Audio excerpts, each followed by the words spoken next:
Today I'm talking to Kelsey Kosmala of the Tantra Institute. We dive into a discussion around trauma, domestic abuse, including sexual abuse, financial abuse, and other variants of malicious control.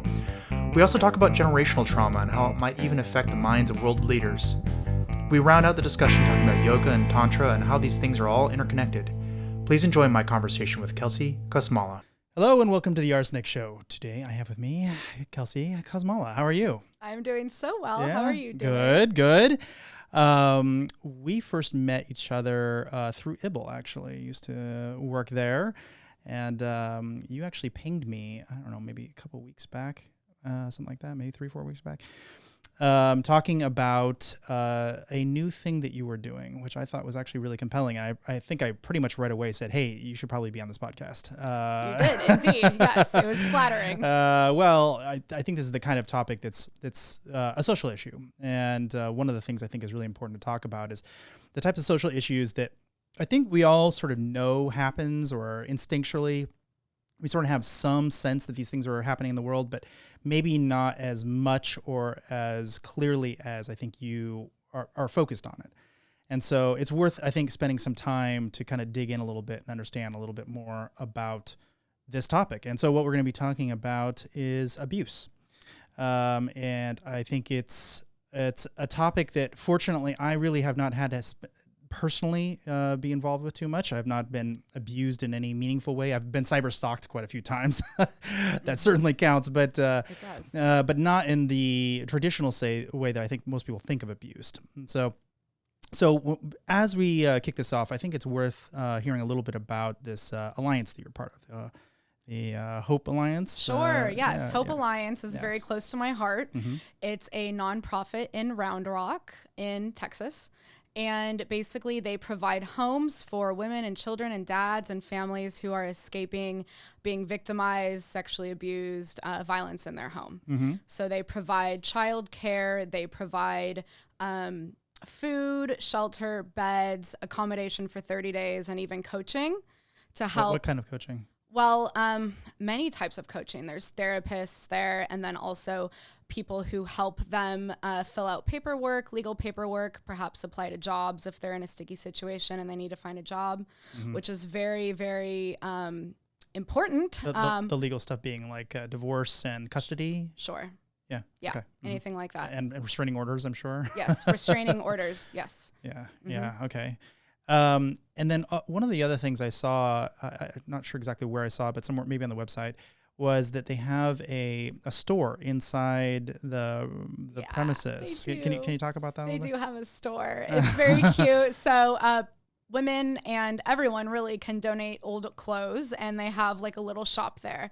And so when people get sent or they go there to stay in shelter, they can go shopping, if they don't have any clothes or anything with them. Oftentimes they might not have packed a bag and they just left. So they can go into the shop and just kind of feel normal and pick out some clothes and just kind of get normalized again after escaping something that's traumatic and they don't have anything with them. And that's all free. I mean, free. It's not like is it like a credit system where like you can have like 10 items, or is it just take what you need? Take what you need. Wow. Yeah. Take what's going to make you feel happy, comfortable. And for the kids too. Yeah. Because they also probably don't have anything in their bags. Yes. So baby clothes, toys, all the stuff. Wow. That's pretty crazy. I really like that idea of that sort of the interstitial stage. We had a couple guests on, Penn Parrish, Joe Scaramucci, as well as why am I spacing on his name? Someone else talking about the Austin 20. And the Austin 20 turned into the Texas 20, and they're starting to get all kinds of stuff delivered to them, and making actual, Josh Castell is the other name I was spacing on. This is one of those other sort of transitionary periods in people's lives. In their case, it's someone coming out of slavery, human slavery type issues. This would be some sort of abuse. Mm-hmm. I think it's worth spending a time. First of all, I think it's interesting that it's not just women; it's men as well, because I think a lot of people think this is a domain that is entirely just women. It's not. It's children as well, too, as a matter of fact. Yeah, it's interesting that you bring up men, too. That was something that the founder had pointed out. She was like, a lot of men come in here, too, and that is not talked about at all. Right. Like dads, being abused by their wives and women going crazy on the guys. Mm-hmm. It's really not talked about. Well, we spend a minute on that because I think maybe the audience, that might not be something that they've really heard. Like, what are some of the circumstances you've heard of about that? Like, what sort of circumstances do the men find themselves in? Just being victimized verbally, physically. I mean, it happens all the time. Mm-hmm. Women can attack and, be physical with men, and then men can shelter themselves and not fight back and then be a victim. Mm-hmm. And that happens a lot. It's pretty common. And in this case, would you say it's mostly physical, mostly verbal? Like what sort of abuse would you say the men tend to suffer from? I would not know a definite answer with that, but probably verbal is probably the easiest with any situation, any person. It's words, Yeah. But I don't think physical is far behind that. Mm. Yeah, I can imagine a situation where a man is certainly able potentially to protect themselves, but wouldn't, because what are the ramifications of, hitting back, Yeah, totally. That doesn't sound particularly good, despite the fact that it might actually be required to save your own life. There might be some sort of very dangerous situations. And then how does this all lead into the Ascension Leadership Academy? Yeah, I mean, it sounds like they're sort of partnered or something. How does that all work? Well, I was a student of the Ascension Leadership Academy, and part of our level 3 course is leadership. And so after a few months of doing a lot of emotional intelligence work, we all get put on a team and we get to raise funds for a nonprofit. And so everybody's got their own individual experiences and what they're passionate about raising funds for. So in our group, we were all very passionate about sexual abuse. And so a few people found nonprofits that were local in Austin, or at least in the Austin area. And they pitched why we should raise funds, and we all voted, and Hope Alliance won. And I really like that Hope Alliance won because it's outside of Austin. And where is it, up in Round Rock? Round Rock. Yeah. Good old Round Rock. Yeah. Good old Round Rock. Yeah. But I'm really happy about that because I feel like more of those kind of situations are outside of the city. So why is that? What do you think? I guess, I don't know. It's a good question. Maybe not as many resources. Interesting. Not as many resources, not as developed. So how did you decide that this was the cause? I mean, it sounded like everyone wanted to be involved, but why? Like, why did they say that this is, how did you personally land on this? I have experienced witnessing lots of abuse growing up, and I had a lot of friends growing up that also were in abusive situations. And it's, even besides all that, it's really always been my passion. Ever since I was a little kid, I always was like, I'm going to be a therapist. And my parents were like, okay, very weird. And here you ended up. Yeah. So it's just, I've always just been a helper. And one of my gifts is meeting people where they're at. And I just have a soft spot for helping people who are in like shady situations. Like, I'm not afraid to go there and be with someone who's coming from that. I get it. I just get that mindset. I understand. Mm-hmm. And are you willing to tell us what situations you found yourself in that made this personal for you? Is that too personal? No, it's not. You can tell me. You can tell me no. But I think these human stories are actually pretty interesting and important. Very, very. And I want to inspire everybody else out there who's been involved in abusive situations. It's liberating to talk about it. So yes, I will talk about it. Okay, great. Well, I'm like, okay, where do I start? I wouldn't say that I have a severely traumatic childhood, but it starts with, gosh, this is a lot. Take your time. Okay. Well, I'm just kind of deciding what angle to take. It's a long story. I start from when I was born. That's what I was thinking. Let's not start that far back. Yeah. Just the highlights. Yeah. Highlights. Okay. Well, my mom's been married 4 times. And so I've had 3 bonus dads. Yeah, I've had multiple dads, multiple stepdads. And this one in particular, my mom and my real father broke up. And we didn't have anywhere to go. And so we moved in with the neighbor. And he was a dick. And I'm going to breathe through this a little bit. Without going into too much details, you can just feel it. You can just feel when somebody has that desire. And was not a fun time for me. It was very strict. And so he was physically abusive to my brother. That was in the text message that I sent to everybody when I was raising funds for Hope Alliance. It was a big deal for me to say that to people. And then, cause then that brings up me having to confront my brother. And I'm like, do you remember this? I remember this, so it brings a lot of, Did he? I'm still trying to get in contact with him about it. Did he shut you out after that? No. He's just hard to get in contact with. I think that he just is avoiding. So, and then he just had a baby. So I think we got a little off track, but I'm still going to confront him about that. But I had to confront my mom and my grandma. It was just a lot. But anyways, going back to my childhood, basically, okay, he used to make me watch porn. And that's fucked up I was 6. So, and just kind of some other instances, and then always having this lingering feeling of what was that? And then now as an adult, I'm like, okay, that is wrong. That's so wrong. But you don't know that at the time when you're a kid. And you think that was with the intention of grooming you? I guess so. I've never had somebody ask me that before. Sure. He treated me differently than my brother. So, that could have been the case. Yeah.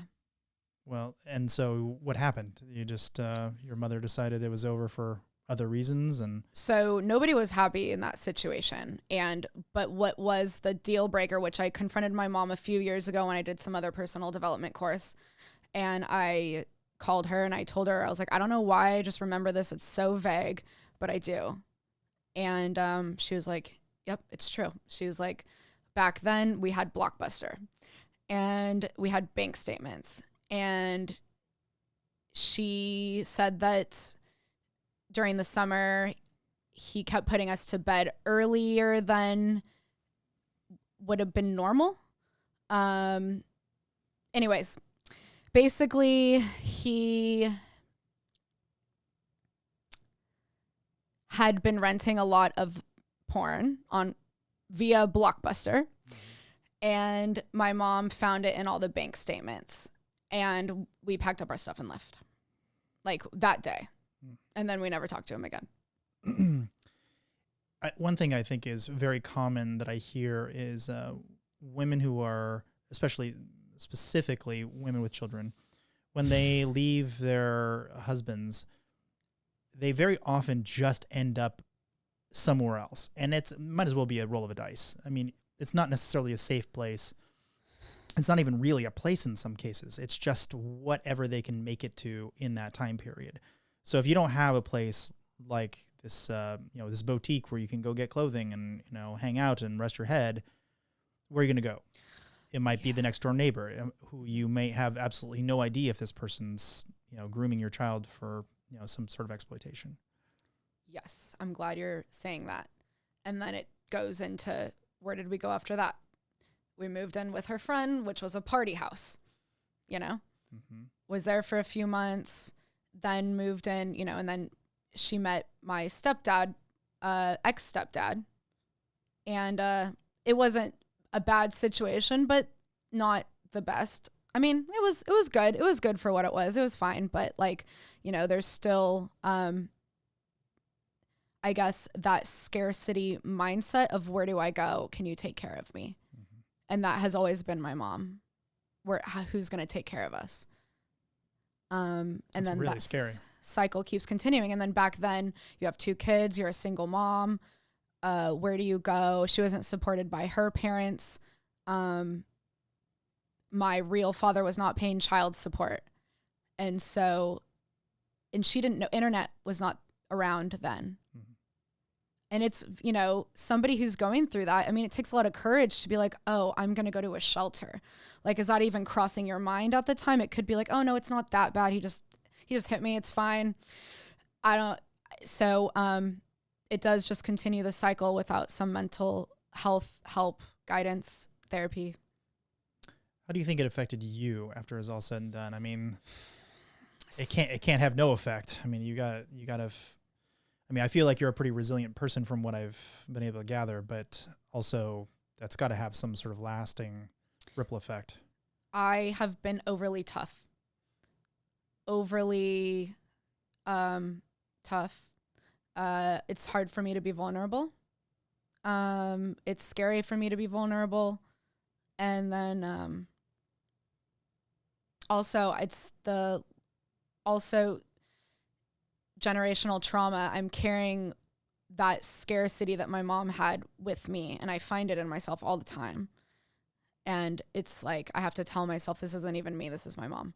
Mm-hmm. But back to what the incident, how that affected me. I went a little off track there talking about generational trauma. We'll get back to that. Yeah. How that affected me. I think that my thing is freeze. I'm a freezer. Mm-hmm. There's flight, fight, freeze. Mm-hmm. And so for me, I was just like frozen and numb, which is actually the hardest one to get out of. Mm-hmm. And so it's, for me in my adult life, the way I react to things, I have to be like, oh, are you in like freeze right now? Are you like in your pattern?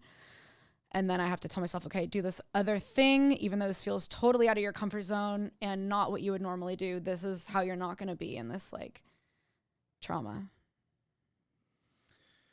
Well, I think that it's good that you have moved on to some extent. How, if you were to like grade yourself on you feel like you're a normal person and you are that little girl who went through the trauma, where would you grade yourself? Like how have you come out of that? Like 10 being sure healed. Yeah. How healed am I? Sure. That's a good question. Because I'm still sensing there's quite a bit of pain there. Sure. Yeah, there is. This is not something that's gone. No. Despite the fact you're out of the situation. I think that's kind of where I'm getting at it. You can be out of the bad situation and still be completely destroyed by it. I mean, just because your body is no longer being punched, just because you're no longer being raped, you can still these wounds just carry on forever. So I'm kind of curious how you would feel in your situation. I want to say 50-50. Okay. Yeah. And do you know how to get the rest of the way? Do you have a path? Do you think you're on that path? Yeah. I mean, I've done so much personal development and so much therapy, like so many yoga teacher trainings. I've done so many healing things to just like get to the source. I also think I'm very capable. You know what I mean? It's not like I'm in this damaged place all the time or anything like that. It's, right. But there is a struggle with a lingering self-worth thing for sure. Of course. Yeah. So why don't we talk about the different types of abuse? Because I think that there's so many different categories and they're all actually kind of different. I mean, the effect on the person might be very similar, but the way in which the abuse happens, I think, is different enough that it's worth diagnosing. So one is, I think the most obvious one, sexual abuse. But that can take all kinds of forms. Adults having, inappropriate relationships with children, adults having inappropriate relations with each other, and so on and so on. And that's a bit of a hard one. Like, for instance, it's very difficult to know in a relationship where two people are together, husband and wife, like, what do you mean he raped you? Like, you have sex with him all the time, he's your husband, or whatever. What do you have any like stories about that example, like where women are just sort of forced into doing things that they wouldn't want to, even in a situation where it's sort of expected that would be a natural thing for a husband and wife to be doing? Well, I feel like in general, there's a big lack of communication when it comes to sex and consent. There's always the influence of drugs and alcohol. I have some examples in my mind, but they are not husband and wife or boyfriend and girlfriend. I have to think about it. But I definitely think that could happen in a situation where somebody is drunk and on drugs and violent, sure, and that's their thing that they want to do, and they will do it. Yeah, I think that happens all the time. Aggressive, I guess, from both parties. I guess haven't really thought too much about a woman trying to rape a man, but sure, I'm sure it happens. Yeah, situations where there's couples who are not happy in their relationship and they're stuck because of the toxicity.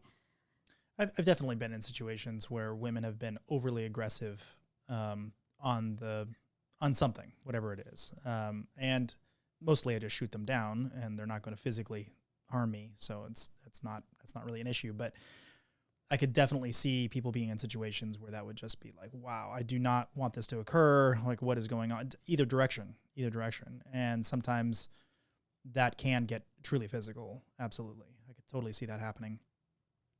But the violence in of itself, without the sexual nature, just true physical violence, in the example of beating your brother, for instance, or, somebody just coming home drunk or on drugs and just starts beating people up because the dishes aren't done or whatever crazy thing. How common is that as it relates to the sexual abuse version of that?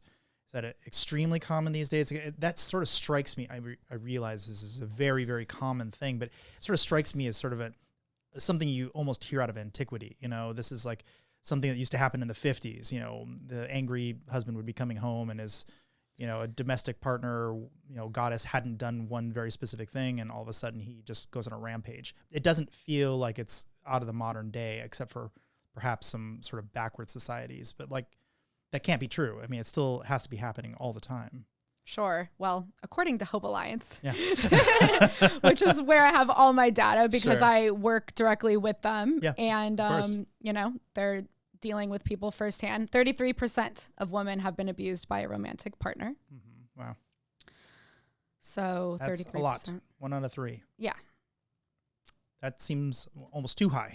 Like, how is that possible? Jeez. Mm-hmm.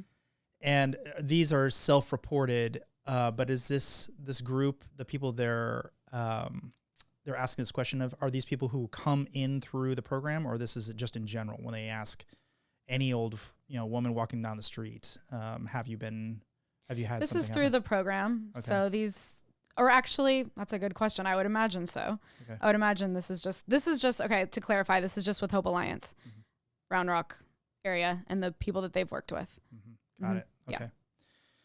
Yeah. I'm curious how that relates to the physical abuse. Is that on par? Are they about the same stats, or is this primarily sexual in nature? Or at least from I have this thing in my head where I don't even know what's the difference? Is physical abuse sexual abuse too? Like, is that like, are they doing that because that is something that arouses them? Possibly. I think that there's definitely a type of violence, a man hitting his boy because he didn't put his beer glass back or something. That's clearly not a sexual thing. That's just being an asshole.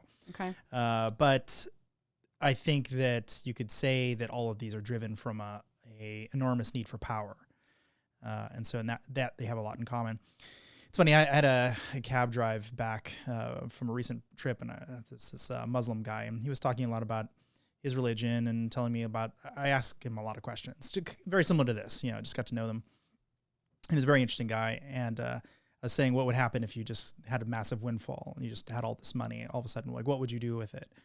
And he said, I would probably find a way to give it away as quickly as possible, because the problem is, I think that whenever I get power, or anyone I know gets power, I suddenly start becoming a terrible person. And I don't think that's wise for me. And when I look around at my friends, they'll start raping women, they'll start, getting in fights, they'll buy, the nicest whatever. And then, suddenly they're a gigantic jerk to everybody around them because they have this money, and it becomes this source of power, this negative attractor. And I thought that was a really interesting point. I never really thought about money being power. Obviously they can relate to one another very closely, but in this case, money being the root of all evil, where he actually is like, no, I literally cannot have this money. I got to get rid of it as quickly as possible. He's like, I would look around for any social program that had the largest net effect from my local community, and that's where I'd put all my money. Mm-hmm. That's a pretty powerful statement for, somebody who's literally driving a cab. This is not somebody with a lot of money, so for him, a few dollars tip actually is meaningful. I think there is something that the sexual abuse and physical abuse are all sort of drawn from the same type of need for power. What do you think? I agree. I do. I feel like money can change people too, and it does give people power. It makes people very powerful. Mm-hmm. And so there could be some similarities with like greed, power, control. I can see a correlation between those two things. Mm-hmm. What about the emotional and sort of the psychological control that some people try to put in place? Like, you're not allowed to do this thing, It's not necessarily they're blocking a doorway. They're just saying, you can't go see your friends. You got to stay here. You can't leave the house. That kind of thing happens frequently. I actually know multiple people, mostly men actually, who are in situations where, they're on lockdown. Like, they are not allowed to leave. Men, yes. Whoa. Yeah. Wow. Their women are very, very clear that they can't go anywhere. They can't, not without them. True. That does happen. That is very true. Mm-hmm. Yeah, unhealthy, codependent, clingy, yeah. I think that we are very screwed, like, in America. I don't know, just relationship dynamics in general can get so possessive when it's not a pure love, and there's this like trauma there, and the triggers come up, and then the reactions come up, and then it goes to trying to control the other person. Mm-hmm. Yeah, financial control was another weird one. I'd never really thought about it, but of course, I would imagine this is mostly men on women abuse, where men have money and they do not let the women do anything with a checkbook. They don't give them a credit card or a very limited spending account just for enough for groceries or whatever. Is that something you see? Yes, that was part of Hope Alliance. She mentioned that is definitely, people come there for that as well, which is so interesting. I think so too. Yeah.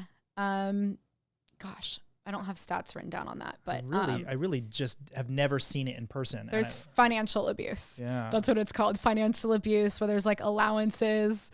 I guess both ways. Sure, I could. I guess I've never seen it, period. But I would imagine it was probably mostly just because men tend to make more money. But it seems like an odd way to control somebody. But then again, I look back on, my childhood, and I definitely was told what I could and couldn't do and given allowances, and you know what I mean? It's just sort of like an adult version of that. I don't really think about it in terms of, a partner doing that sort of same thing, more or less treating the other partner as a child. Yeah, that can come up a lot in relationships for sure. Yeah. Yes. That's quite interesting. Yeah. The other one that I hadn't heard, which I thought was interesting, is withholding STD protection and birth control. So with the intention of making the other person pregnant, or giving them a disease, which so evil and mean. I agree. Yeah, it's control. I think people just go into this place where they are not thinking logically, and they are so in love, so to speak, even though it's really codependency, and they just lose it.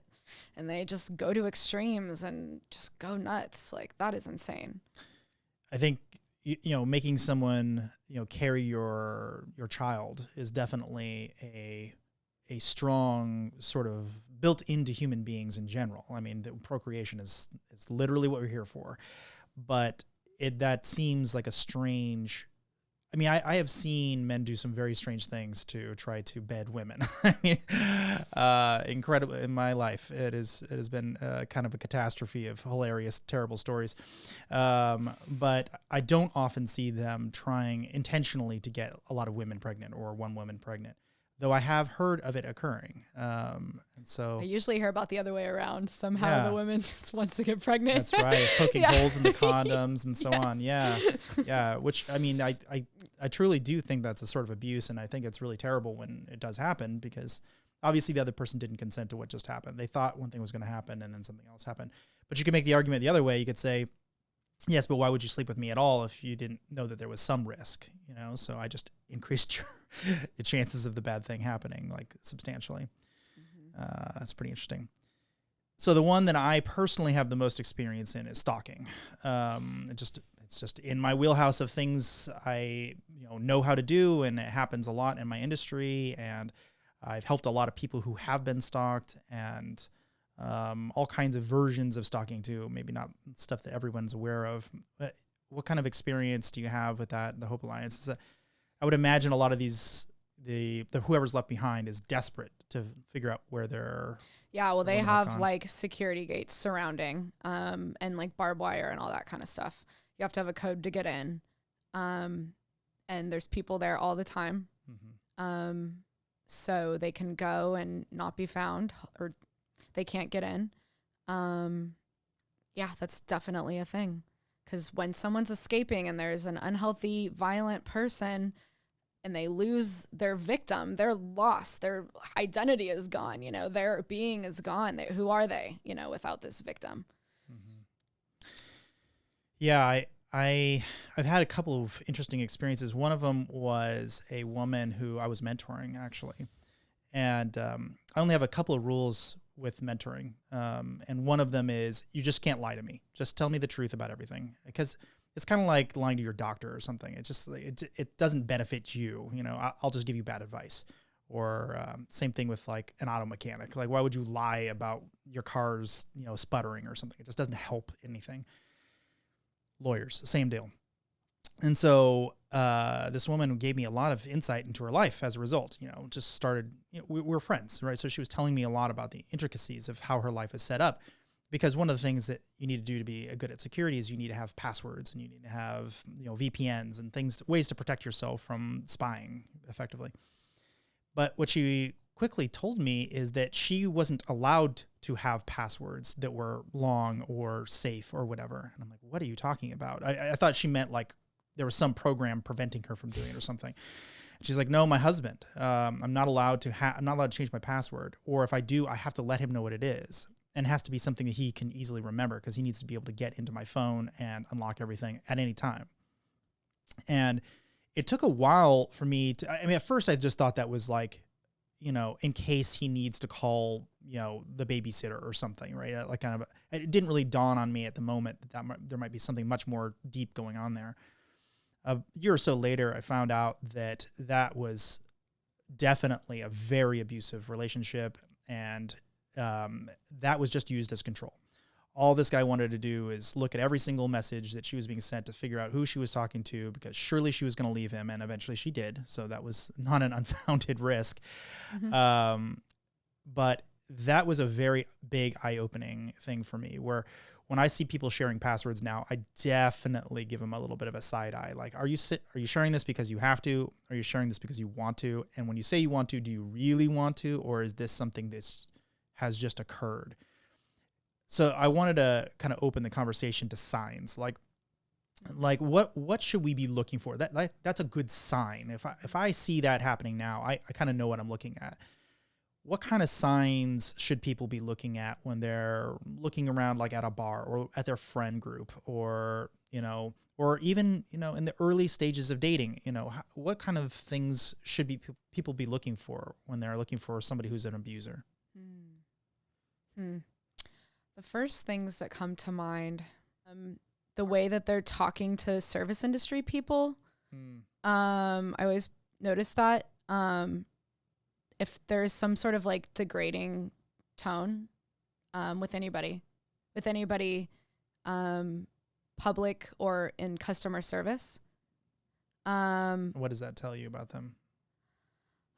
I just always feel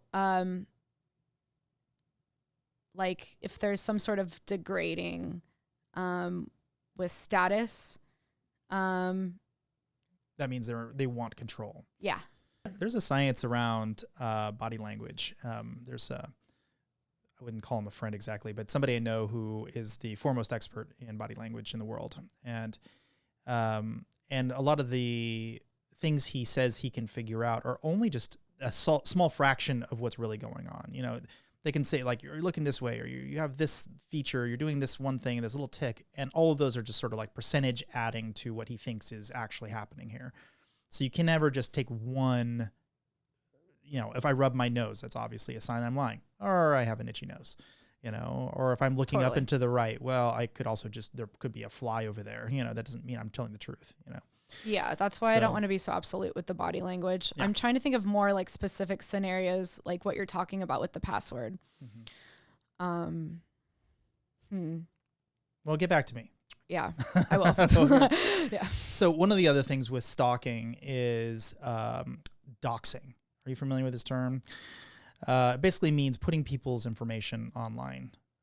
So basically you'll hack into something and figure out, you know, their social security number, their credit card, you know, anything you can think of that might hurt them.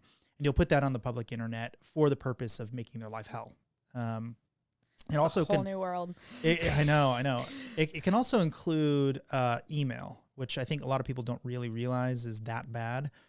But the amount of stuff that gets added to your email over time, it's not like it ever gets better. It always just gets worse. You know, there's more information about you, more people are talking to you, more passwords are getting sent to you, more forgot password flows, more here's how to, you know, log into your bank, you know, here's whatever. All this stuff just grows and grows and grows, and it never expires. The non-ephemeral nature of email is very, very dangerous. I had a friend of mine, I can call him a friend now.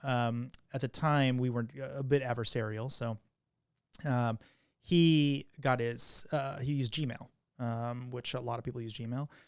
I never really thought Gmail was a great solution to security, so I always stayed away from it. But someone found an exploit in either his account or password. I'm not exactly sure how it happened, and they broke in. And from his perspective, he's like, well, you know, I don't really use this account. You know, it's just this like throwaway account that I have. I have like 100 other email addresses. This just happens to be one of them, and I don't really care if it gets compromised. But the problem is it was additive. And he started off with this tiny little garbage account, and it got worse and worse and worse and all this stuff. And then, you know, his girlfriend sent him some risque photos. And then he was talking about like how he felt about people. And so my name was in there. And it's like, oh, and, you know, because we were adversarial at the time, he had some bad things to say about me. I obviously did not care at all. You know, I was at his side immediately. I'd taken his side, you know, like, that's horrible. People did that to you. Anything you said, I don't care. It's immediately disregarded as if I had not read it. We can start over. And we're friends. We're actually friends. But in his case, I don't think it completely ruined his career. I don't think people completely lost all, you know, faith in his abilities and credibility. But I could definitely see in certain circumstances that shame that of whatever was in there could easily wipe someone out and cause them to do all kinds of crazy things, or just the threat of it. I have it, and I could do this terrible thing to you now. Here's some of the proof. And I've got a lot more. I'm kind of curious, like, you know, a lot of these people, when they're leaving their husbands or leaving their spouse or whatever, they're also leaving behind a treasure trove of information that can be used against them.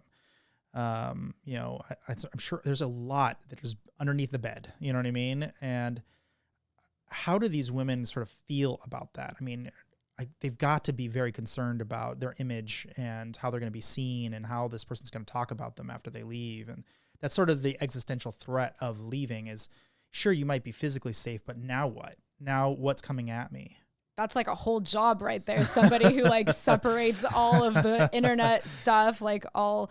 Yeah, but it's also physical evidence. I mean, the Polaroids and, you know, the things that accessories, let's just put it that way, of their life that may be okay in a confine or whatever of their privacy of their bedroom.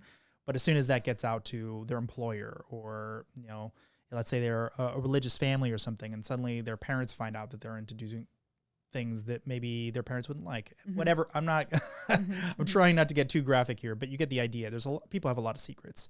Sure.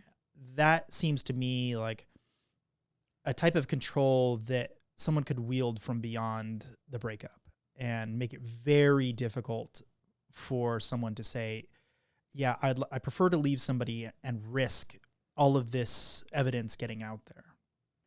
I think that in the moment, if you're really being abused and violent, that's probably not something that's going on in somebody's head. That's like not until later, until you're out.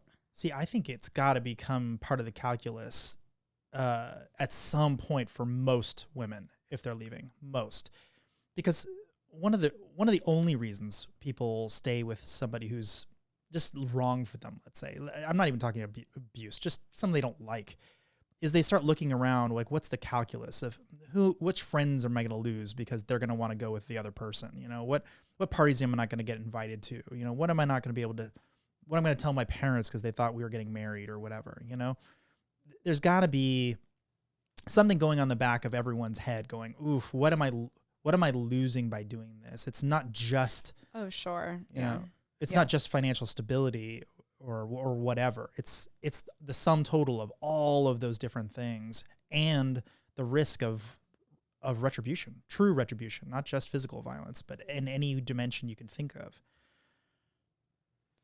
I mean, my job is to do bad things to people. So I find the worst things I could possibly do to exploit people. And to me, it seems like the things that are left behind after someone leaves is just a treasure trove of bad things you can do to them.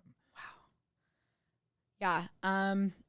Not that I'm advocating doing these things. I'm just saying, like, that's the kind of thing that it seems very scary on top of the normal just, can we get out at all? Well, yeah, you can get out, but then what? You know? Yeah, that's a whole nother layer. That's a whole nother job. That's a whole nother new job that will get filled eventually. I mean, if they're going to try and stay in a relationship to save things like that is being stuck in the abuse. I mean, really, your body is more important. You got to get out, and then it's like, okay, we'll figure it out. I don't know. That's really your world with the cybersecurity and everything. I don't. Sure. I mean, I guess that can also destroy your life with money, and that's unfortunate. I am not sure what to say about that. I would imagine in the moment, I would hope that I hope that somebody wouldn't stay in a situation because of that. But yeah, I could see how that would hold somebody back from getting out now that you're pointing all these things up. Is it the most important? I mean, your body is more important. So, you know, screw all that, get out. And then, I don't know, deal with it. So in the case of physical abuse and sexual abuse, perhaps, I think you're right. You know, so, you know, the most important thing is your body. Next thing is, you know, your children. And, you know, because if you're dead, your children are probably not going to do very well, et cetera, right? And you kind of go out in your bigger spheres, out from, you know, then your finances, you know, then all this other stuff. But the reason I'm bringing that up is I wonder how many women just don't because of that. They're looking at they're looking at their cards in their deck, and they're sitting there late at night, you know, going, what am I going to do? Am I really going to risk it? Or is this like, I have a feeling a lot of people stay in relationships for completely different reasons than the abuse. It's not like the abuse is overlookable. It's that they can't because of all these other things. You know, it's like, oh, they really do have some incriminating, maybe it's actually crimes. You know, a lot of people are criminals, you know, like, well, I'll tell the cops about that time you did the whatever, you know? And custody is often one of those biggest reasons, the biggest lever, because a lot of these women probably have done some drugs or whatever. Like, well, I've got photos of you doping up or whatever, and I'll take your kids away from you. That kind of thing. You know what I mean? Yeah.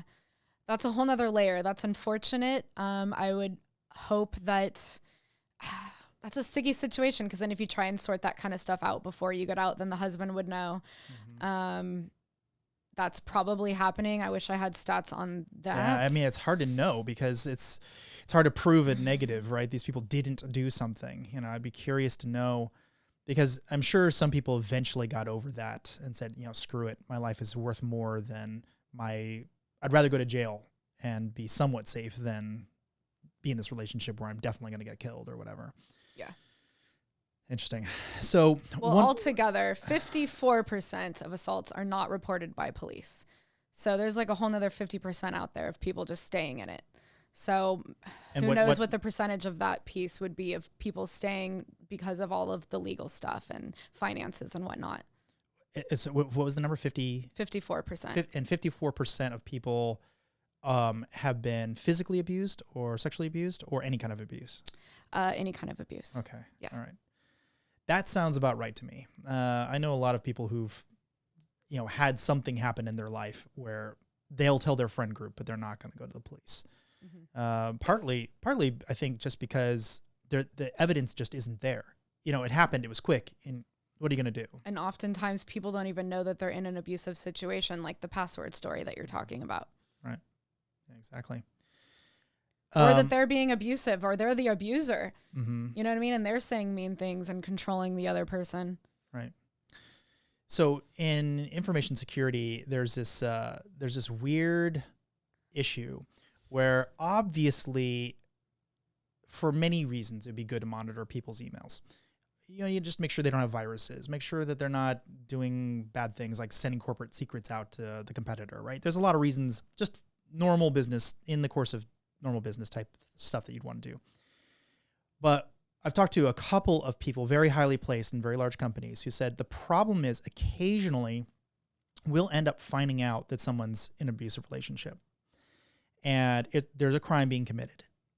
It's not necessarily the person who they're monitoring who is the criminal. They can also be the victim, but yet there's a crime happening and now they have evidence of it.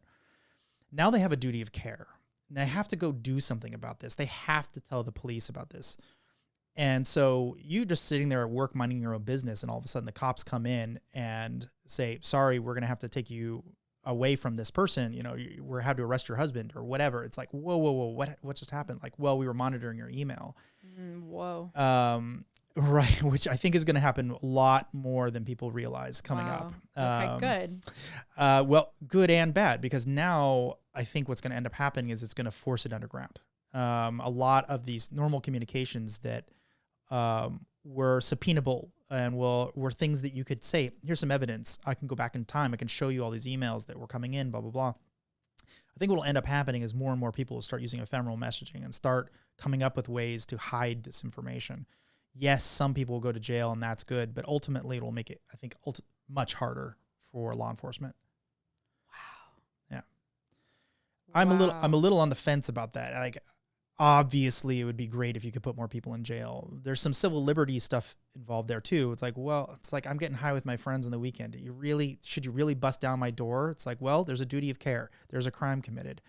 Like, yeah, but come on, man. Like, I'm not hurting you. I'm not hurting, this is a different story. But what about the situation where, like, no, you're at the end of your rope. Like, you've overspent, you overdrawn your account. You don't get any allowance this month or whatever. Like, that's technically abuse. Should employers be sitting there monitoring that closely and all these emails? Like, I don't know. I don't have a good answer. What do you think? What would you feel if your emails were being monitored like that? That is a tricky situation. I wouldn't want that. Yeah, me neither. I wouldn't want that. I think that there's going to be a new job created where somebody handles that afterwards. I think it's already there. I think it's already happening. Yeah. I think it's our IT departments, and these are not. But I wouldn't want, I don't know. That's a tricky, should everybody be like surveillanced because of abuse going around in the world? I don't know. So it is already happening for, like, Facebook, for instance. Yeah. If you send messages like child pornography, for instance, it is being monitored, and they will identify it and they will alert the police. Yeah. So this is already happening. We're already in surveillance state. It's just that I don't think people realize how deep this is going to end up going in their lives, which may ultimately be good. I have this weird conversation very frequently with people. I ask them if you could have perfect privacy, or which perfect privacy means nothing you say can ever be intercepted by anybody for any reason. It's just completely your communications, your thoughts are yours, and no one can tap into that unless you let them. Or would you have perfect security where you have no privacy, none at all, but nothing bad can ever happen to you? If you had to make the decision, if there was no middle ground and you had to pick one of the two, I'll let you think about it for a second, and then I'll tell you what other people say. Okay. You can decide for yourself. So it's split. It's exactly 50-50. I mean, I'll ask 100 people, and exactly 50 of them, like to the number, will say one or the other. And it usually splits down whether they have children or not. If they have children, they're almost always, not always, but almost always going to pick the security. They'd rather have perfect security and throw privacy on the floor. They don't care. Single people want privacy. They're doing a lot of weird stuff in the evening and they don't want anyone to know about it, which I guess makes sense. But to get perfect security, you really have to get rid of all sorts of civil liberties.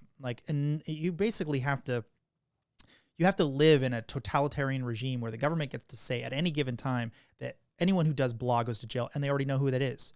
They already know the people who are going to get arrested, down to the very location exactly where they're at, because they have to have that information to keep them safe.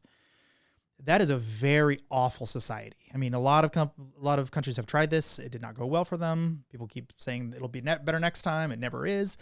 The alternative is perfect privacy, where abuse can go uncovered forever. It can just go on and on and on and on. So I don't have a good answer. My gut tells me laws are almost always poorly written. So I'd rather have better privacy than better security. But that doesn't mean that I think either are particularly great if I had to pick one. Yeah, it's kind of like both. There's pros and cons to both, like everything, but that is a weird, like, two-sided coin situation. I would prefer privacy. Okay. Yeah. You're single, right? Yeah. Aha. Yeah. Yes, Yeah, I would prefer right. privacy. I guess it's better to live with trust. Okay. Right? Than being all scared and like, I got to have that's my motto. I would rather live in trust that bad things are not going to happen than live scared. Well, I think the founding fathers would have agreed with you. They did not want a police state. So you're on the side of Benjamin Franklin and all this stuff. So what about the abuse differences between strangers and adults, where the adults actually know the people involved? It's like someone in your household. Like, how does that break down? Because that is clearly an abuse that happens. You walk along the street and a buddy of mine got hit in the back of the head with a brick one day, just randomly. I mean, it just happens. And he lost the sense of smell and he's never smelled ever again. Oh It's like serious brain trauma. I had another friend of mine downtown here in Austin. This homeless guy came behind him and hit him with a bottle, almost knocked him out right in front of the police station, for the purpose of getting some free room and board that night.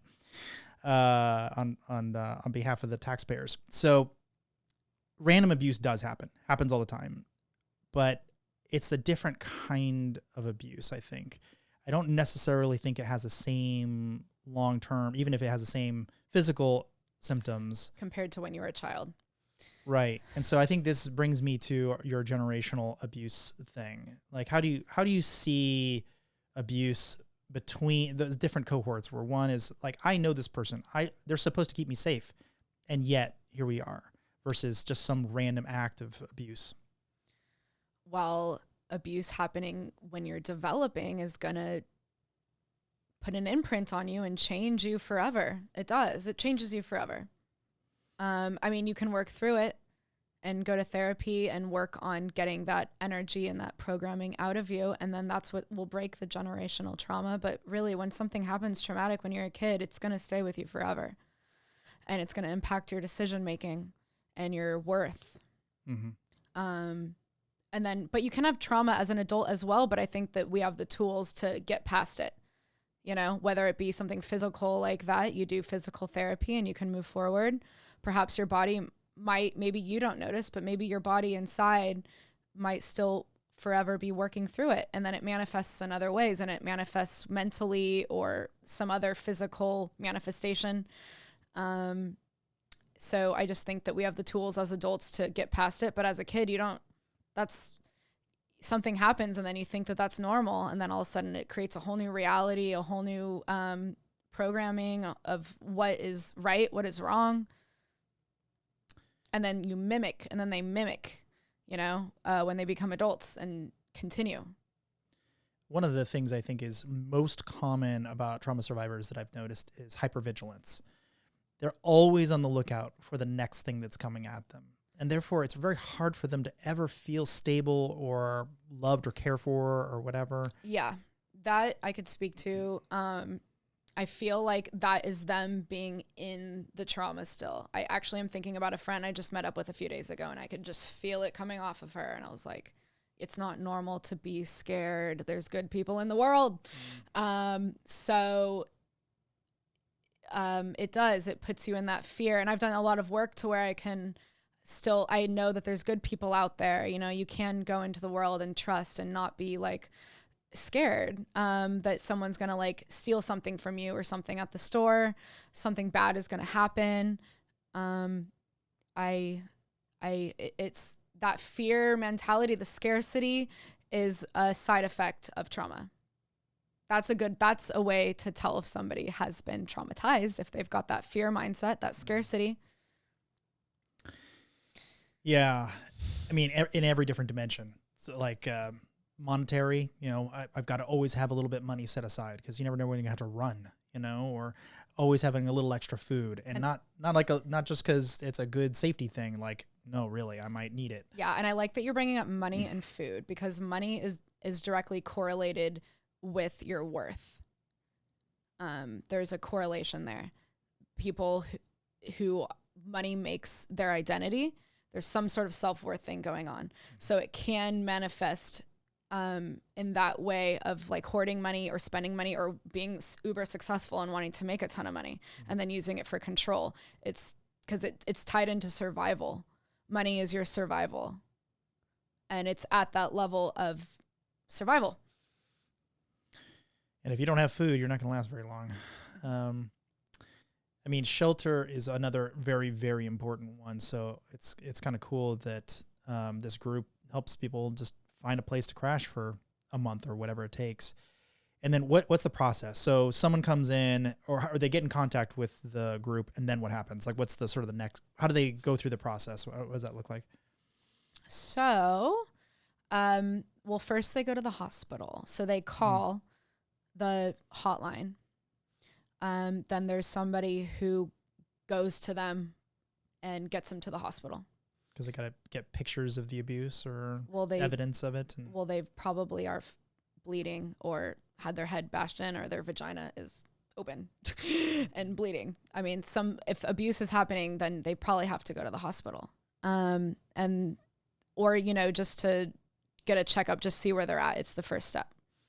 And then they get taken, that same person, they go through a few people. There's a social worker. There's a few different roles. And then they get taken to the shelter. They get a room. They get a bed. They get to pick through the store there, get clean clothes, get clean. There's a kitchen. And then they actually provide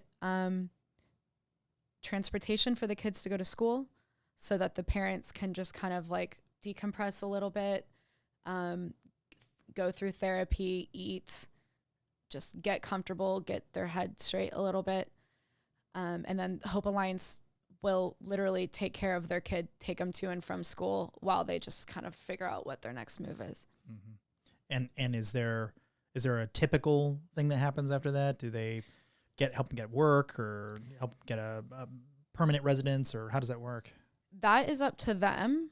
There's resources to help them get to where they're going. They have 30 days to stay. And so that doesn't seem like very long. Sure. Is that a problem or is that just the process? It's just the process. I I don't know how it works if somebody wanted to stay longer. Then there's the argument as if, are you mooching or something, you know? Of course. So having a time limit makes some sense. Yeah, absolutely. Yeah. Like, are you just mooching, just living off the government or whatever? So that's just their regulation. I think that's probably standard for most shelters. And I know that the magical number is 7, where when people come and then they leave, they usually come back and forth 7 times. Wow. Before they're finally like out. And does that mean that they're going back to the same abuser, or they will find the next abuser? Usually. Okay. All right. Yeah. Wow. It takes it's a lot of back and forth until they finally realize, okay, this, I'm controlled and I have I'm in a pattern. Wow. That's a lot. This actually does dovetail itself a lot with what Joe Skirmish was saying, where it's like a recidivism rate of like 95+% of people who go back to human trafficking. Yeah. That's extremely high. Well, that's a whole nother, I figured we were going to talk about that too. I mean, should we go there? if you want. Yeah. Well, if you think about that human trafficking, it oftentimes happens in adolescence. So if that's all you know, that's how you make money. That's how you have your relationships. That's how you have your person taking care of you. And who knows how they're going to make you feel that it's okay. You have this guardian taking care of you, and then that makes you feel so safe. Oh, I'm taking care of you. You're good. Mm-hmm. I'm the one feeding you. And then, where are they going to go? Out into the scary world where, they don't trust anybody and you have to make money to live and you don't have any skills. Like, what are you going to do?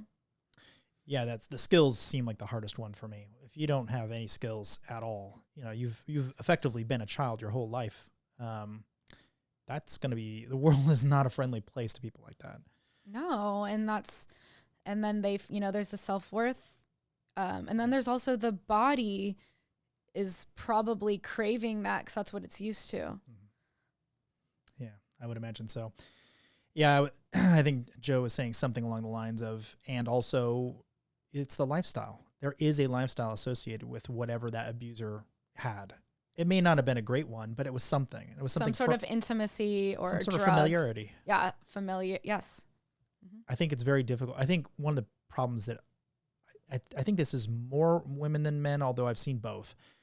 There's a deep nesting instinct. Like once you find a nest, you really don't want to leave the nest. Like that's your nest. I mean, your nest might suck and you might all collectively want to move together and build a better nest somewhere, but that's the nesting instinct. And if your nest is over there and you're over here, and that's a pretty strong draw to get back there and be around your stuff and, have your clothing and, just the familiarity, just the parts of your life that you've become accustomed to. Sure. And who knows what kind of family dynamic they created, in that kind of dynamic, that would make somebody want to go back. So you have said at least twice that I've seen written that you believe the root cause of all war and manipulation and control is the generational abuse. I believe that. I do. So I need you to explain that. That's a pretty controversial, that's a bold claim. I'd love to hear why you think that's true. Well, abuse stems from the worst vibrational frequencies: shame, fear, guilt, control. All that is what creates abuse. And that's the same feelings of why somebody would want to create war, manipulate somebody else. I mean, it kind of, now that I'm saying this out loud too, I just feel like it's exactly the same thing. If there's war going on in the country and people actually physically fighting each other or online or something like that, it's the same kind of feelings of, it's the same intention. Does that make any sense? Sort of. So are you saying a political, despot who wants to invade some country? You're saying he was abused when he was a kid, or how does that all work itself out? What's the actual logistics of the abuse?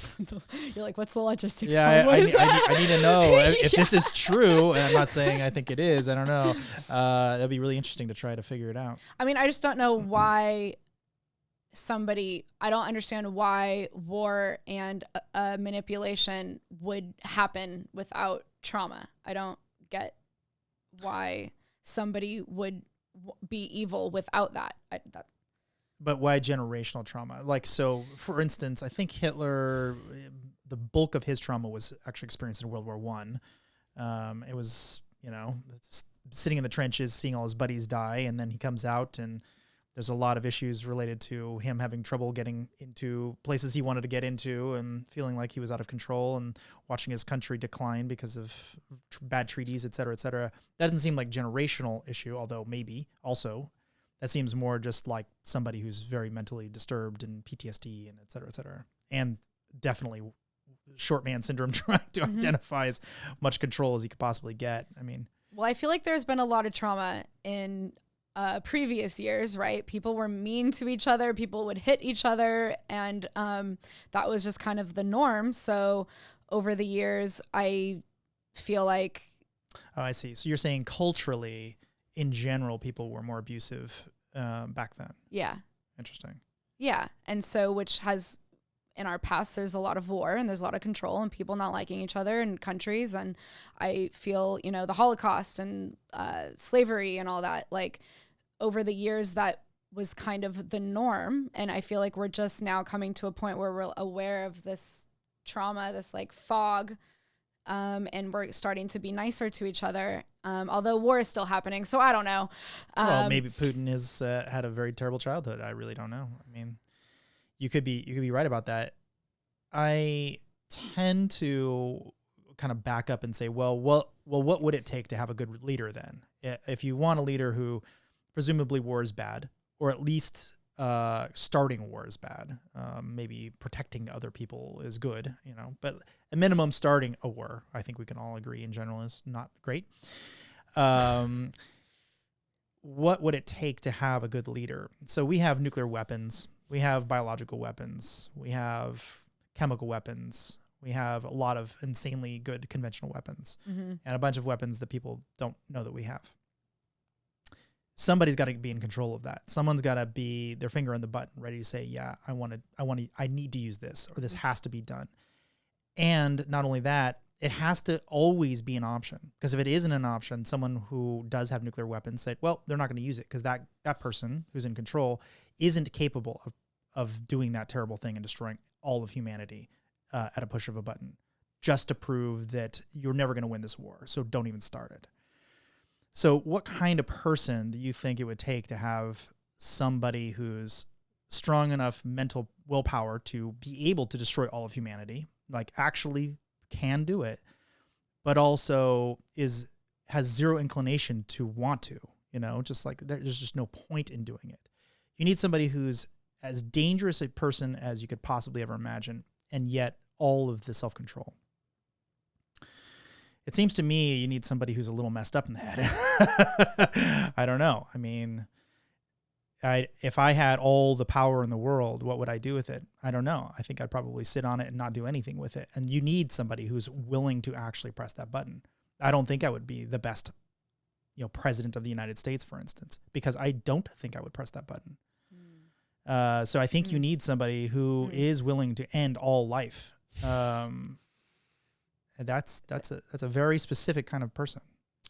Maybe that's not the outcome, pressing the button.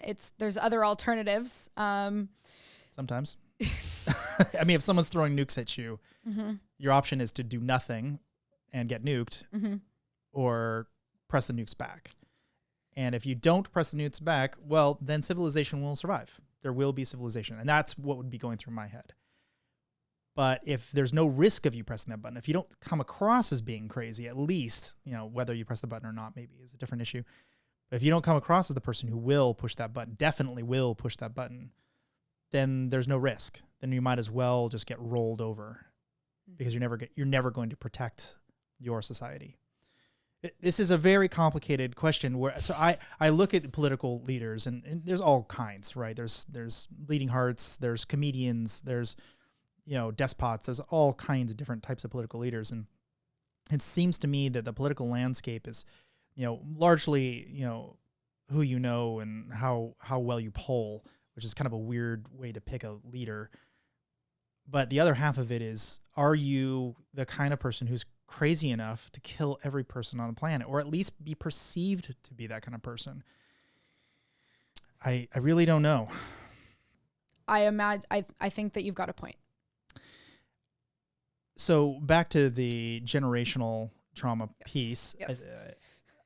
One of the things I think is pretty interesting is, I don't know why this came about, but there's this concept of the nuclear family that's proliferated all over the place. It really is just, everyone talks about it as if it's a thing, but I don't think it actually is a thing. I mean, not really.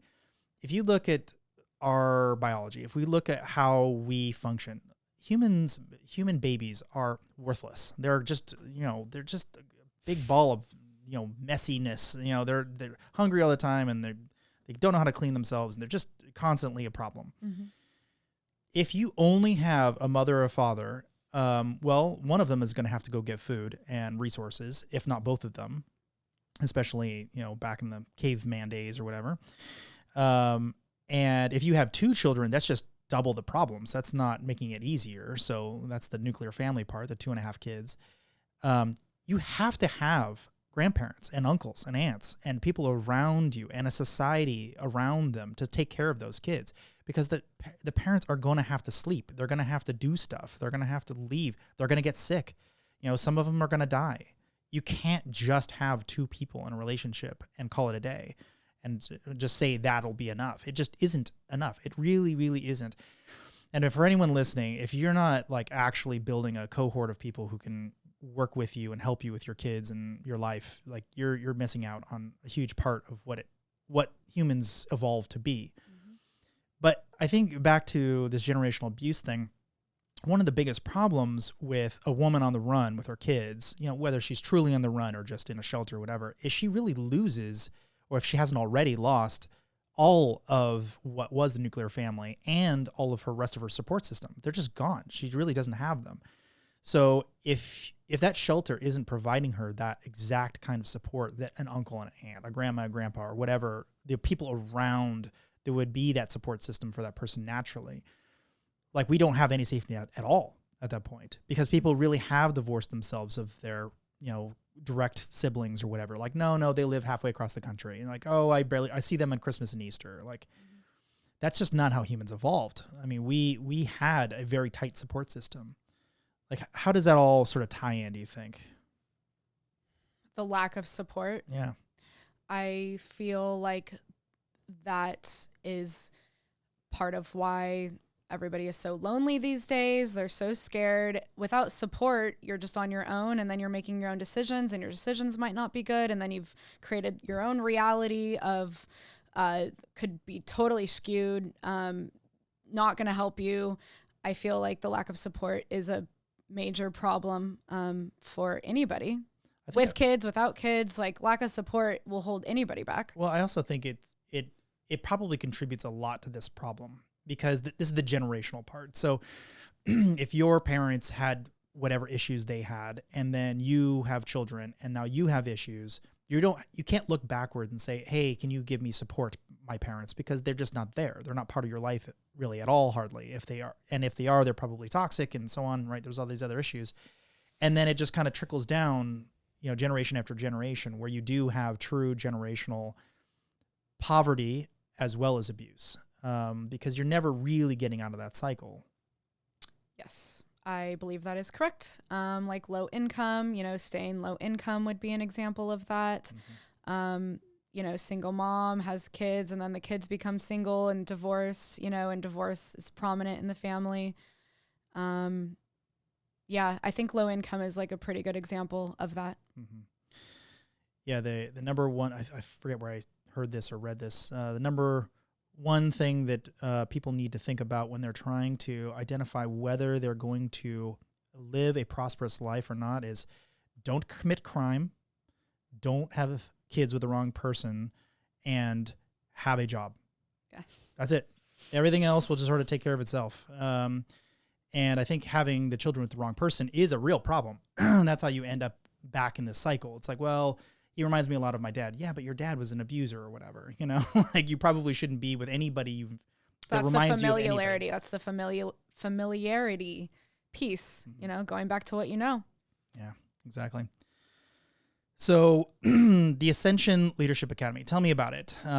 So what is the goal of that? Well, I'm glad you're asking. I love talking about it. Good. It's a 5-month-long program, and the first few months, well, first there's about, in my class, there is about 54 of us, and the first 2 months is feedback on each other. It's trauma healing. It's going back into your trauma with everybody and getting triggered, and then overcoming it. Pretty cathartic. It is traumatizing. I bet. It was so rough, but it was so fun as well. So you do lots of really fun things as well. It's like a roller coaster. You're going up and down. You become best friends with everybody. And, you know, there's everybody there, super successful people in there for sure. Interesting. Oh, yeah, definitely. As mentors or going through the program? Going through the program. Oh, yeah. Yeah, Interesting. pretty much everybody in there. A lot of very successful single people who can't find love. That was like the main thing. Is that what it is? Yeah, there's a lot of that. It's a dating. Yeah, there's a lot of that. Well, everyone, you know, it doesn't matter. Trauma happens to everybody, you know? Yeah, sure. So there's everybody, and there's uber successful people in there, and you're getting to the root, you're getting past it, you're giving each other feedback on how, being in your trauma comes up. You learn to kind of recognize it with each other. Like, you're in it right now, I guess and you learn what your go-to is. Like, I learned that what mine is, and I get scared. Other people will get controlling. Other people could get manipulated or manipulative. Some people can get avoidant. I'm sure there's not present, scattered, you know, all there's a lot of runners too. People just want to avoid conflict. Oh, sure. And then people start dropping out. I think we started with like 54 people, and by the end there was probably 30 of us. Wow. Yeah, it's a 5-month. So then, yeah, the first 2 months is a lot of that. And you also have to get comfortable giving feedback, which is hard when you like somebody, your friend, especially if they're not in a good place, and kind of being like the tough love, holding people accountable, learning that, not holding people you love to a high standard, or really anybody, is enabling. And so learning all that. And then after the 2 months of that, you go into 3 months of the leadership part, and that's all of a sudden everyone's on a team. And then there's suddenly friends again. Yeah. And then it's like, I got voted captain. I was the captain, and everybody has like a role. And then it's like, you have 20 days to raise as much as you can for a nonprofit, basically. And it was, you have 20 days to do it. And we raised almost $200,000 in 20 days. That's great. Yeah. And we painted a mural, and for them, and put, you know, feel abused, put the hotline there. And we had a party and an auction, and people donated at the party. It was super fun. And then you just feel really fulfilled after, you know, you're like, wow, I just got to know everybody here so well. Best friends after. We've been hanging out like every single day since. And you really learn how to just see people for who they are, and not what they do for a living. You know, it's really just like learning that a lot of people who go into that program are successful, and I've gone into this thing of like judging people for what they do for a living. And you just kind of break through all that and realize that humans are humans, and everybody has fear, and everybody has shame, and everybody gets scattered, and everybody feels not confident. Like, everybody does. And so they sure do. Yeah. So that's what it was about. And then, you know, a lot of people in there, you know, they're in there because they are trying to work through something. A lot of times they haven't found love. That was like probably the biggest one. They're looking for the love of their life, and they haven't found it yet. And they don't know why, because they have the house, they have the money, they have the job, they have everything. And then they're like, why haven't I found my partner? So yeah, that's what it's about. Yeah. You remind me of something. I do ask people what they do for a living, but it's not really because I care so much. It's one of my such an American thing. And it sure is, but it's actually, I really don't care, but I use it as a shortcut to find out a lot more about them. A shortcut. No, because my follow-up question is the interesting one. So they'll tell me whatever it is. You know, I'm in construction or whatever it is. And the next question I'll ask is, do you like your job? And all of a sudden it turns into a completely different conversation, because now they're talking about their personal feelings and how things are going. And now we have a really deep intellectual conversation about where they spend the bulk of their day and how they think about it. And you can really drive down very quickly into people's lives without being super intrusive. Just like, oh, what do you do? And then, the follow-up question's a little bit harder, but people like when you ask them like, okay, well, I'm interested in what it is. And you can really get down there. So I like the American question. I avoid that question. That's something I pick up on when someone asks me that. I'm just like, well, I hate answering it. I hate answering. Really, I automatically just start judging the person. I'm like, what? You just asked me what I do for a living? Yeah. I realize it's a little off-putting sometimes, but I find that I'm ingratiating enough that I think people get over it. You know what I mean? Like, okay, I see where you're going with it or whatever.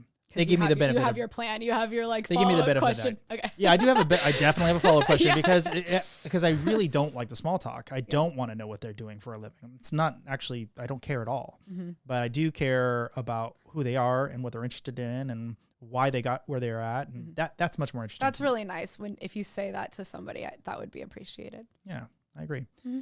So, about the mural that you said you painted, that struck me as something kind of interesting. Well, another version of this that I've heard is when somebody goes to the bar, a woman specifically, typically will go to a bar and say, ask for Angela. It's like, hey, is Angela here today or whatever? And that's one of those, God help the poor bartendress named, Angelica or Angie or whatever the name is very close to. But it's basically a way to tell the staff that I need an angel. I need somebody to come and get me a cab because I'm in a bad situation. It might just be a bad date, or it might be some creep, or, you just don't feel comfortable driving with this person because they're just not safe or whatever. Are there other things like that you are aware of that, little tips and tricks that people can use to kind of like protect themselves and, alert somebody of that sort of distress? I mean, obviously a phone number is great, but sometimes it's hard to pull out a phone. You're in the middle of a date or something. It's like, sorry, I'm dialing a number to come rescue me from this date. Mm-hmm. Sure, that's I guess. I'm sure there's other things like that. And I really like those sort of secret code words. It's sort of like type in your bank code backwards on the ATM and suddenly the police will show up. So. Yeah, the only thing I can think of is more like codey stuff on your phone. Yeah. I mean, make sure somebody knows where you are if you're going somewhere new. Mm-hmm. Always make sure someone knows where you are. Kind of the basic stuff, don't go anywhere alone at night. That kind of stuff is what's coming to mind for me. Sure. But there is a barrier. It's like, it's hard to get to your phone if you're in a situation where you're just startled and you don't know what to do and you go blank and you're like, what do I do? Mm-hmm. Especially if you get yourself sort of alone, then it's even more dangerous. Yeah. Yeah. I think the, telling the bartender, some sort of secret password or whatever. I think that's a great example of that.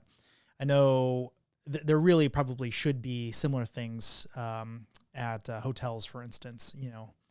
Say something very specific to the concierge, or give some sort of sign like I'm in serious danger, I'm being kidnapped, or I'm being held. And if we had some sort of like symbol or a sign language or something, mm-hmm. like a universal sign. Mm-hmm.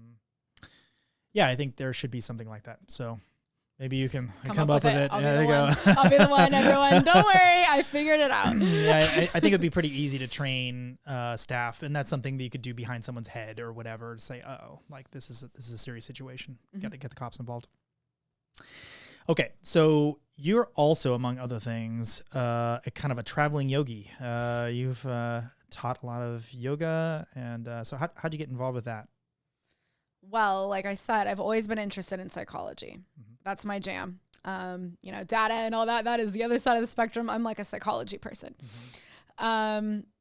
So I went to community college. I got my associate's degree in social and behavioral science. And then I got to the point where I was going to transfer, but I wasn't supported. I didn't know what I wanted to do. So I was like, I'm going to Costa Rica and doing my yoga teacher training.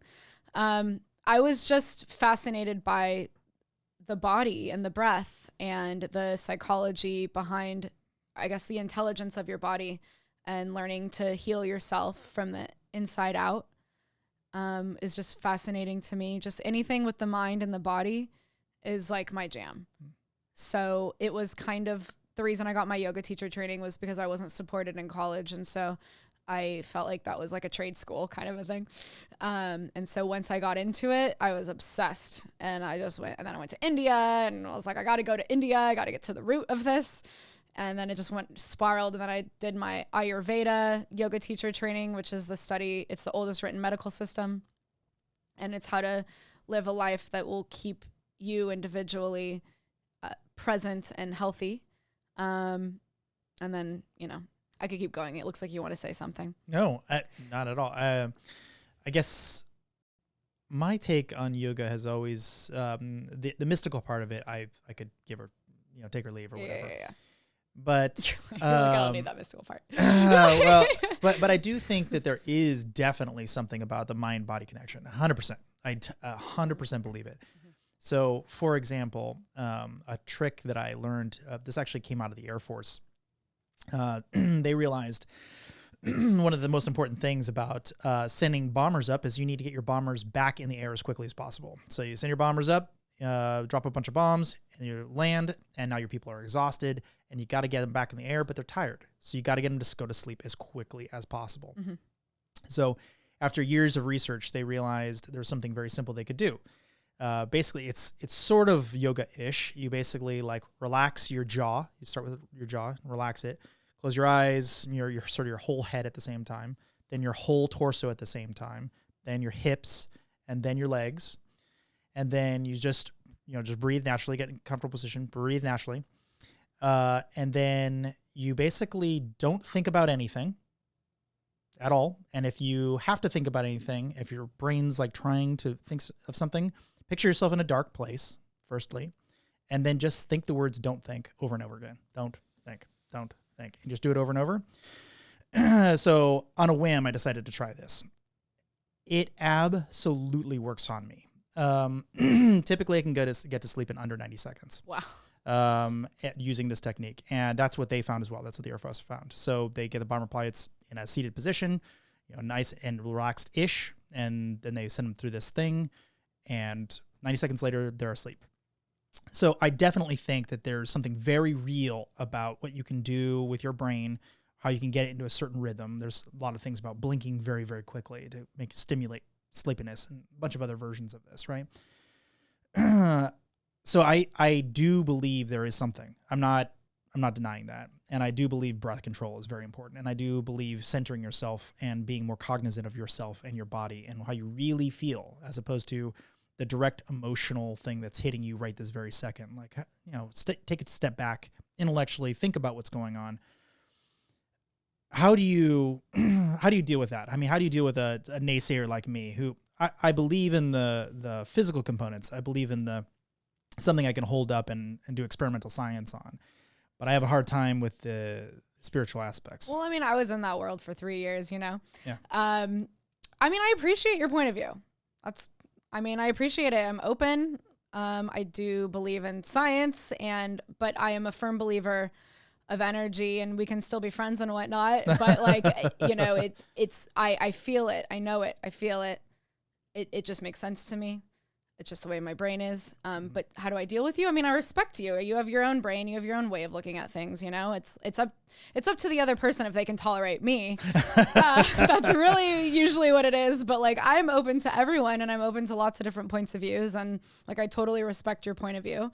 Yeah. I was just curious if that's oh no, to be good at yoga, you have to believe the spiritual aspects of it, or if you can sort of divorce yourself of it, because the meditation aspect of yoga, I think, could be into. I see what you're saying. So to be into spirituality and yoga, but not. So to me, meditation, for instance, seems wholly separate from the spiritual aspects of it. You can just be centered. You can just breathe. Yes. You can just focus on your body and the way you feel without having any belief in anything. Yeah. Other than what's happening physically at that moment. Mm-hmm. Yeah, I think that approach works for people like you. Sure. And I think that's kind of a quick way to do it. Honestly, I actually really like the new way of people talking about being present and the exercise you're talking about. If that's what works for other people, cool. You don't have to be this guru, yogi, to get that. you know, and I like that. Like Eckhart Tolle, for example. Did you read his, you haven't, The Power of Now? I don't read. So for people watching, You don't read. I don't read. He's not a reader. I'm very dyslexic. So I have it takes me a long time to get through a book. So audio only. Well, I think of like The Power of Now, he has that kind of a brain. And he really talks about the power of now and presence, just from not such a woo point of view. And it just goes to show, you know, you don't really have to, it's just about presence. It's as simple as that. And using a technique like yours, if that's what gets you there, that's cool. But it really is the same thing, just being present, being clear. I have another version, another crazy thing that this is a more physiological thing, but the kinds of things you can do with your body, I think, are actually quite stunning. And I really don't think we understand our bodies hardly at all. But I think this was probably Cold War era research the Russians did. And you just kind of have to imagine the horrors they must have enacted upon whomever they were doing this initial study on. But the premise was they were worried that in a nuclear war or a biological war or whatever, they'd have no access to medicines. And so let's say a flu was going through a town, like they're not going to be able to give them Sudafed. They're not going to have supply lines to get it there, especially in Russia, because there's a lot of very rural aspects of Russia out in the middle of nowhere in snow, right? You're not just going to randomly get out there. So they're like, okay, well, you're going to have to protect yourself. You're going to have to be able to clear your sinuses, and you're going to have to be able to breathe normally without any drugs. So what can we do? Is there, can I use a pen to do it? Or, you can imagine the horrors they must have come up with to try to figure it out. And so someone came up with the idea, well, what if you're drowning? What happens? What if you're in water up to your mouth, but not up to your nose? What, does your body just let you die? So they must have tried this on somebody. And it turns out what happens is if your nose is stuffed and you're drowning from your mouth down, your body will say, hey, I need to breathe. And it will actually release your sinuses and allow you to start breathing. It takes a while, and it's actually quite complicated to make it happen. But basically, you just more or less suffocate yourself. You suffocate yourself. You breathe all the way out, hold your breath, and you breath all the way in, rather. Is that right? All the way, it's all the way out. This is very important. You do it right. Breathe all the way out so you have no oxygen in your system.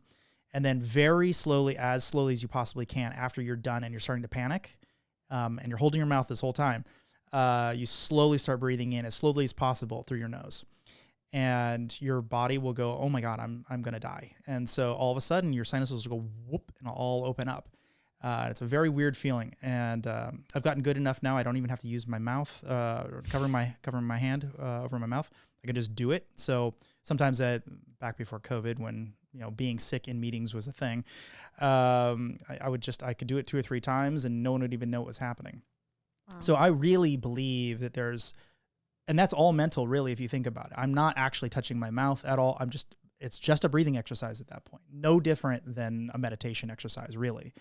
Obviously I'm suffocating myself, which is a bit weird, but it is still breath control. I think that there's a lot to that we just really don't understand. I agree. I mean, when I did yoga teacher training in India, all the gurus would talk about how they would be able to hold their breath for like hours. Probably not that, but I mean, I don't know. See, I could verify that pretty easily. You're like, I know. Here's a bag. I haven't tried, so I guess, I wouldn't recommend it. Yeah. I think that it's doable though. Like, I think that the body is very intelligent and highly intelligent, and you can probably breathe. Well, surely people go like deep sea diving, for instance, and they're able to go down to the bottom of the ocean and hold their breath at the bottom for 4 or 5 minutes and before they surface. That's an insane amount of time and crazy pressures as well. They have to do a lot of training to get to that point. This is not something you just go and do one day. But that, again, is all breath control. I would drown for sure. There's just no way I'd be able to hold my breath for 4 minutes. I'm kind of like messing around right now. Like, you could even not breathe. Like, you can kind of breathe. Please breathe. With your belly, though, and kind of just keep it all internal. It doesn't have to be like air coming in and out of your mouth or nose. Like, you can kind of like expand and contract internally and like keep up the breath. kind of force yourself to believe you're breathing even though you're not. That's interesting. And I do believe the mind has the power. I mean, if the mind believes that that's what's happening, I do believe that it could probably happen. Yeah, one of my favorite experiments, or I don't think this is an experiment, I think this is actually treatment, is veterans who've had their arms blown off, for instance, will often, in the moment that they're, the bomb's going off or whatever, they will have clenched their hands, and now they have this weird ghost pain of their arm where they're clenched as hard as they possibly can. Now their arm's not there anymore. There's no way to release their hand. And so it's an insane amount of pain, just holding on as tightly as you possibly can. And that's what their brain is thinking. So what the treatment is, they have a mirror they put up and they say, all right, with both hands, because you're mimicking this with your other hand, move it around, do up, go down, move it around. And it takes a while. And then now open your hand. And they open their hand. And now their brain is seeing this mirror, which is actually the other hand that's not blown off. And it believes that they finally opened their hand for the very first time. And, insane pain for years and years and years. And all of a sudden it's just gone. Mm-hmm. And that's just brain. I mean, there's really nothing physically happening there at all. So I think the power of the mind is completely underrated.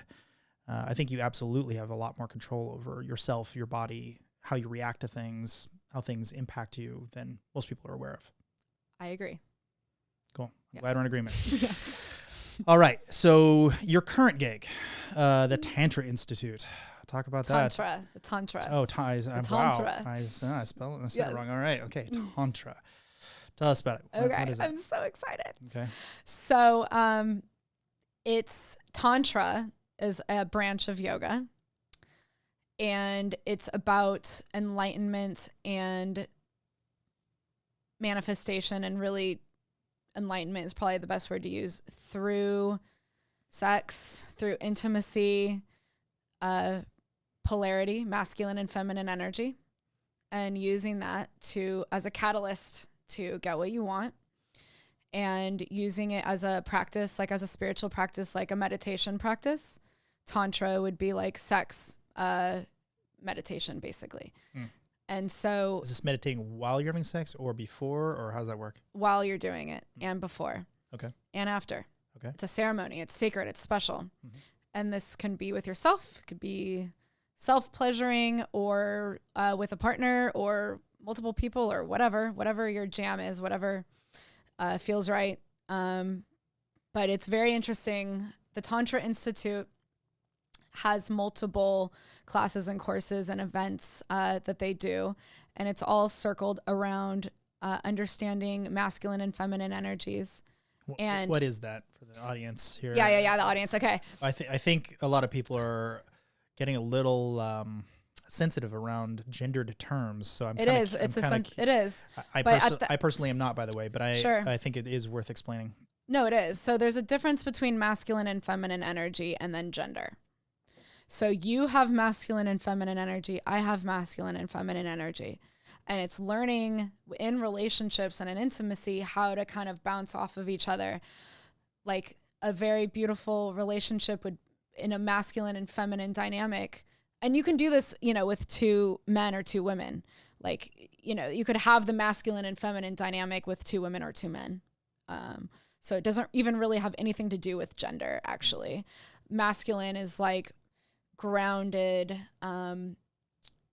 It is the container. It is the decision maker, or maybe that's not the right word, the action taker, the doing, the kind of holding the stake. Whereas the feminine is like the receiving. It fills the container. It's the light. It's the expansion. Whereas the masculine would be kind of like holding it down. Feminine energy is like an expansive energy. And I'm so excited to work in this industry. What is it? So let's say somebody wanted to do this. How do they get involved? Like, what is the process? So, well, with the Tantra Institute, you could look it up online. Yeah, of course. Yeah, you look it up online. There's lots of resources. So wait, is that what your question was?